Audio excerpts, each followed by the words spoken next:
Welcome back. It's been a while, been doing house stuff, nothing major, but I've just not had as much time. Every spare minute's been spent actually doing work at the moment. What I thought I would do, but one of the big parts of this channel has always been kind of showing where I go wrong, so showing the mistakes as I build things. But sometimes those mistakes don't become apparent until long after the fact. And this board is a classic example of that. I built this about a year ago now. If you've not seen the original video, check it out now. I tried to build a whole Necromunda board in about 2 days because I had a workshop coming up. And see if you can go back and watch that video and predict what I'm going to say today, predict where it went wrong. I know looking back now, I watched the video again this morning and I can see definitely, I was like, right, yeah, I should have noticed that wouldn't work. But what I thought I would do is over the last year, things have started to become apparent with this board that I think have helped my future board builds. Might help you, might just some technical stuff, some kind of material stuff, some sort of design stuff. It's not going to be a long video, but I thought we could just have a little bit of a look at it, and maybe you can share in the comments if you've made mistakes with your videos, if you've kind of noticed something a bit further down the line, something that didn't work the way you wanted it, or if you could do it again, you'd go back and do it differently. Then we'll just go through and kind of learn together, or maybe you'll watch it and think, well, yeah, obviously, how daft do you have to be to do that? So let's dig in and see where I went wrong. Right, so one of the first things, if you can see here, is with these pipes, and you can kind of see what's happened there. So this was an Easter egg thing, a bit out of the centre of an Easter, I think a giant Kinder egg, and these are these plastic pipes. Right, so those pipes are some of these. Let me just dig out where they are. Okay, bits box. So a load of bits in here, and these. So these were the pipes that I used, and they're really good. I got these from AliExpress maybe, or Temu, I think probably a few years ago. I don't even know if Temu was a thing then. And they make great pipes, but the problem with them is they're really, really shiny. So even though I primed these before I painted them, the paint just hasn't stuck to them. So I think the thing I've learned from this, I'm going to take forward, is whenever I use something like this, it has to be sanded.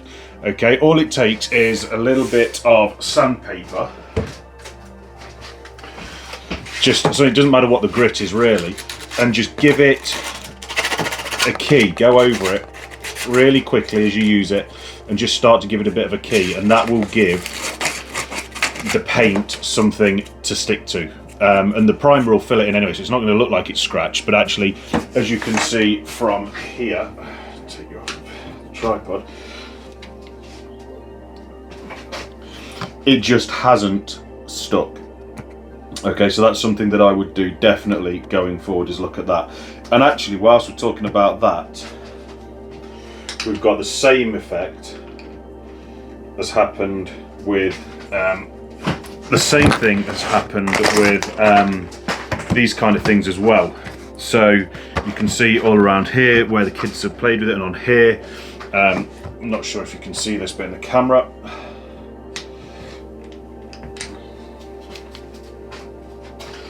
But you can see that it has started to chip off on this as well. Now this stuff, these plates, I used casting plaster.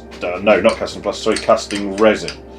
Now I don't know whether with casting resin, whether it's, again, it probably needs a sand. It was all primed with really good quality primer, but I think it definitely needs a sand as well with this kind of stuff. So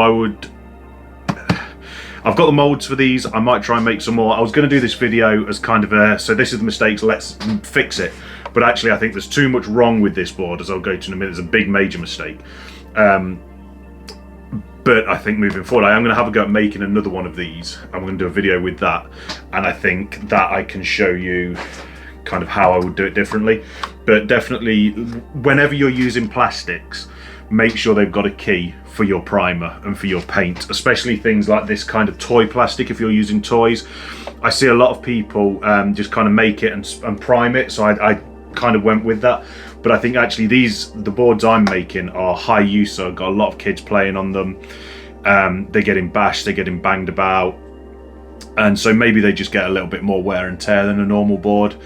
Maybe you're all right with diorama pieces and things like that, but I think definitely if you want them to be able to hold up over time, you need to give them a key for your paint to stick to, otherwise it is going to start chipping. Okay, right, let's move on. One of my favourite bits when I built this board was the fan, and behind it there is an LED, and it looked awesome. It's really bright, it's really cool. But one of the things I didn't really think about was if you're putting a fan in front of an LED, it's going to create a flickering effect. So taking that into schools where children might be epileptic is definitely not a good idea. So what I would do, and also you can't really see the LED other than as a flicker. It didn't really work as the effect I wanted. So what I would do next time is perhaps put the LED around the rim of the fan, or maybe at the bottom or something like that, to give it an uplight.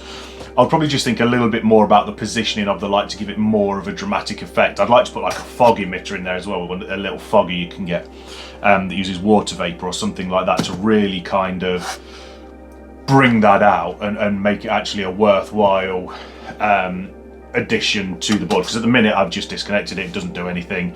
It was a lot of effort, a lot of work for something that I just can't use, and even when I did use it, it didn't have the effect that I wanted. So I need to really think about that again, how I would use lights in it and how I would make them have more impact as well on the board, rather than just be something that was cool when I was building it but actually didn't really work later on.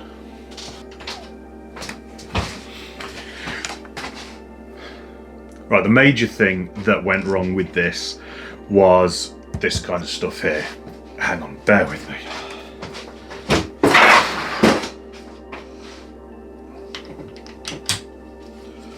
We've got a visitor.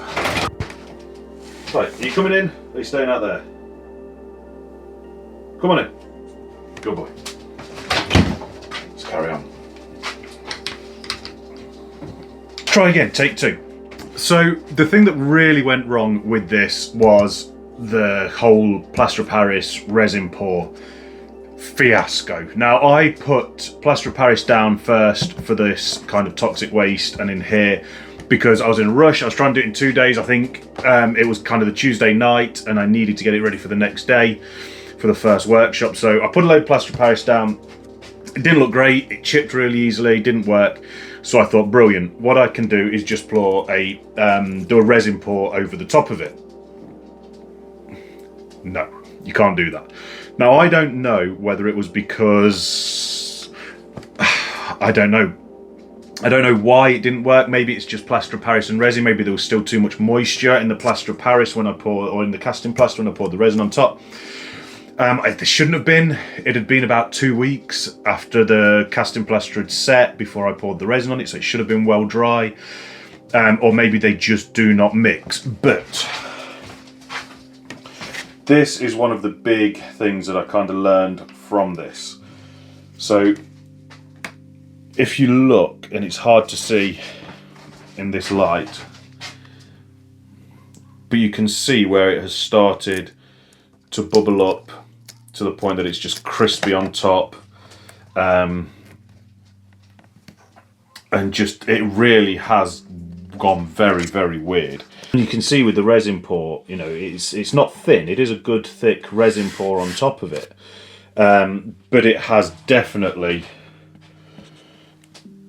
gone wrong at some point. And the weird thing is, that didn't happen immediately. So it wasn't a case of like as soon as I poured the resin on, it set and then bubbled. That's happened over probably the last maybe 4 months, 5 months. So for a few months it was absolutely fine, and then over the last 4 and 5 months. So I'm wondering if it's something to do with the way that I've stored it. It might have got slightly damp, but it's not been stored anywhere that my other boards haven't been stored, and the resin has been absolutely fine in them. So if you know, this is definitely something I would love to see a comment down below. If you can tell me why it has gone like that. Is it because it was on plaster of Paris or casting plaster, or is it because I've done something wrong since? You know, the one in here, if I can get it to focus, that's resin on top, and that's gone fine. That hasn't bubbled. It's just in these spots around here that it has bubbled. So not sure what's gone wrong there. I think one of the things that I didn't really think about when I was building this was the actual playability of it. These pipes are great, they look awesome, or they did before they chipped, but actually what children want to do when they play on it, what anyone wants to do really when they play on it, is use it to traverse the board. And actually, you just can't. There's nothing you can do, even on here. You know, you can just about in the centre get a character to balance on it, but there is no useful, easy way to use these. Even if you could put kind of a bridge in between them, you know, it's quite hard to get it to not balancing on the microphone. So the stuff around the edge, I thought about really well, but I didn't really think about how children or how the characters were going to get across it. I kind of had in my mind bridges and things like that I would put on and they could move around, but actually it just makes it really awkward. And I think one of the things that I've learned from building this that I've used in my future boards is actually you've got to think about how your players are going to interact with that board, with the terrain in it. How it's a bit like the same with the light. How are they going to interact with what you have built? Is it useful? Is it worthwhile? You know, is it form over function? Sorry. Am I thinking, you know, was I thinking about what it looked like rather than how it would actually play?